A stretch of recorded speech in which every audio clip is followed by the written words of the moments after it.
Hello, students. Good morning, and my dear friends. Today we are going to start water cycling.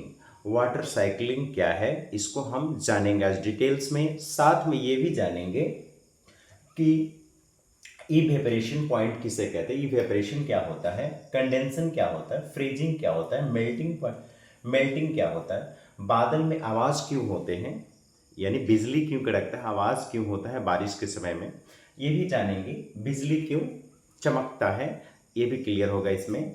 तो चलिए हम लोग start करते हैं बिना समय गंवाए। चलिए स्टार्ट करते हैं। देखिए, सबसे पहले जितनी भी पानी का स्रोत है, like pond, lake, rivers, oceans, sea, इन सब में पानी है। अब ये जो पानी है, जब सूरज की रोशनी, सूरज की गर्मी, जब इन सभी जो वाटर बॉडीज़ हैं इन सब पर पड़ता है, ठीक है, तो पानी क्या होता है, वाष्प बनने लगते हैं। पानी क्या होने लगते हैं, वाष्प बनने लगते हैं, क्योंकि गर्मी जब पड़ेगा तो क्या होंगे, इवेपरेशन होंगे। क्या होंगे, इवेपरेशन। इवेपरेशन क्या है कि जब पानी गर्म होता है तो वाटर वेपरेशन बन जाता है, यानी भाप बन के उड़ने लगता है। तो जब ये पानी भाप बन के ऊपर उठेंगे तो ऊपर उठने के बाद हल्का होने की वजह से ये बहुत ऊपर चले जाते हैं और जा करके बादल का रूप बन जाते हैं, यानी क्लाउड बन जाते हैं, बादल बन जाते हैं। अब ये बादल अगर बहुत ज़्यादा ऊपर चला गया तो ऊपर में जाने के बाद इसका जो टेम्परेचर होता है वो 0 डिग्री सेल्सियस से भी कम हो जाता है, यानी -15, -7, -8 इतना हो जाता है। जबकि हम जानते हैं कि जीरो के बाद पानी बर्फ़ बनने लगता है, ठीक है। तो ये काफ़ी ज़्यादा कभी ऊपर चले जाएंगे, काफ़ी ज़्यादा ऊपर चले जाएंगे, -15, -8, तो क्या होता है कि ये ज़्यादा ही ठंडा हो करके, ज़्यादा ही फ्रीजिंग हो करके वो कभी कभी बर्फ़ का रूप ले लेते हैं। तो देखते हैं कि बारिश होने से पहले क्या गिरते हैं, ओले गिरते हैं। तो ओला थोड़ा बड़ा बड़ा होता है, यानी जो बर्फ़ गिरते हैं वो बड़े बड़े बड़े गिरते हैं, बड़े बड़े। लेकिन जब ऊपर से आते हैं ना तो पिघलते पिघलते छोटे छोटे हो जाते हैं। तो ये क्यों बना ऊपर में बादल, क्योंकि बहुत ज़्यादा ऊपर चला जाता है तो ऊपर टेम्परेचर कम होता है, जिसकी वजह से ये बादल जो है ना, वो जो पानी जो इवेपरेशन होकर ऊपर गया है वो क्या बन गया, आइस बन गया, यानी सॉलिड फॉर्म हो गया, जिसके वजह से वो ओले गिरते हैं, ठीक है। अगर वो ज़्यादा ऊपर नहीं गए तो ठीक है, ये बादल के फॉर्म में रहेंगे, लेकिन धीरे धीरे क्या हो जाएंगे, कंडेंस हो जाएंगे। संघनन, जिसको हिंदी में संघनन कहते हैं, कंडेंस होकर के पानी के छोटे छोटे बूंद बन जाएंगे। पानी के क्या बन जाते हैं, इसमें छोटे छोटे बूंद बन जाएंगे। और जब ये छोटे छोटे बूंद इकट्ठा हो करके एक बड़े पानी का ड्रॉप बन जाता है, जब बड़े पानी का क्या बन जाएंगे, ड्रॉप बन जाएंगे बड़े बड़े, तब ये वर्षा के रूप में पुनः नीचे आते हैं। वर्षा के रूप में पुनः कहाँ आते हैं, नीचे आते हैं। पहले वाटर वेपर के रूप में रहते हैं, बट कंडेंस होकर के पानी के छोटे छोटे बूंद बन जाते हैं, और पानी के छोटे छोटे बूंद बन करके ये जो है ना वर्षा के रूप में पुनः नीचे आ जाते हैं। जब भारी हो जाते हैं तो टूट करके धीरे धीरे बारिश के रूप में नीचे आ जाते हैं, और नीचे आने के बाद फिर से ये बहते हुए पानी कहाँ चले जाते हैं, फिर उस वाटर बॉडीज में चले जाते हैं, जैसे पॉन्ड हुआ, लेक हुआ, रिवर्स हो गए और सी ओशियंस हो गए, उन सभी में ये पानी फिर से बहकर चले जाते हैं। और फिर से ये जब गर्मी पड़ते हैं तो फिर से वाटर वेपर बन करके फिर ऊपर चले जाते हैं, राइट। और इस प्रकार से ये काम होते रहता है। इसी को हम क्या कहते हैं, जल चक्र कहते हैं। क्लियर हो गया।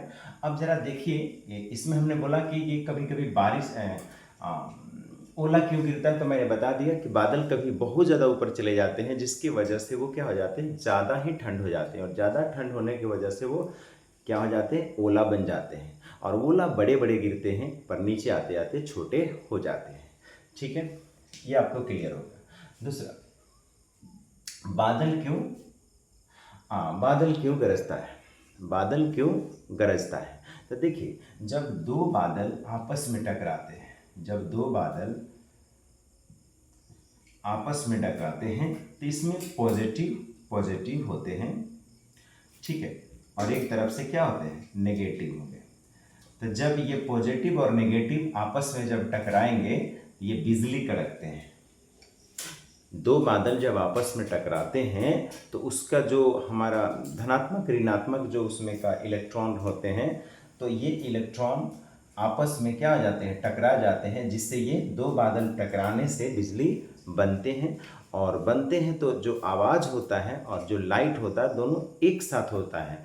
पर हम जानते हैं कि जो प्रकाश का जो स्पीड होता है वो साउंड के स्पीड से ज़्यादा होता है, इसलिए पहले लाइट आ जाता है, फिर थोड़ी देर बाद उसके आवाज़ आते हैं, ठीक है।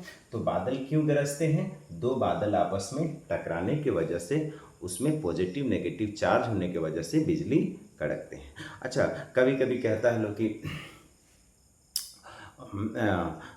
क्या कहते हैं कि यहाँ बिजली गिर गया है, ऐसा कुछ नहीं होता है, बिजली नहीं गिरता है, उसका करंट होता है। ये करंट इतना बड़ा होता है कि फिर ये करंट के रूप में नीचे आ जाता है, उसकी जो ऐसे ऐसे जो उसके करंट का जो वेव होता है ना वो काफ़ी नीचे तक आ जाता है, करंट के वेव काफ़ी नीचे आ जाता है। तो उसके सामने अगर कोई पेड़ पौधा पड़े या कोई जानवर पड़े या इंसान पड़े तो वो मर जाता है तुरंत, ठीक है। ऐसा पहले हम लोग जानते थे कि कोई बड़ा आग गिरता होगा या कोई बड़ा वो लोहा गिरता होगा, ऐसा हम लोग जानते थे, पर होता नहीं है, करंट का वेव आ जाता है और वो करंट बहुत ज़्यादा होता है जिसकी वजह से तुरंत की मौत दे देता है, ठीक है। तो ये आपको क्लियर हो कि बादल क्यों गरजते हैं, आवाज़ क्यों होती है, ठीक है, और बर्फ़ क्यों बनता है। और चलिए अब देखते हैं वाटर के जो फॉर्म होते हैं, वाटर के जो स्टेट्स होते हैं, वाटर के स्टेट्स यहाँ आप देख रहे हैं, तीनों स्टेट में वाटर मिलते हैं। वाटर के तीन स्टेट्स होते हैं, सॉलिड, लिक्विड एंड गैस।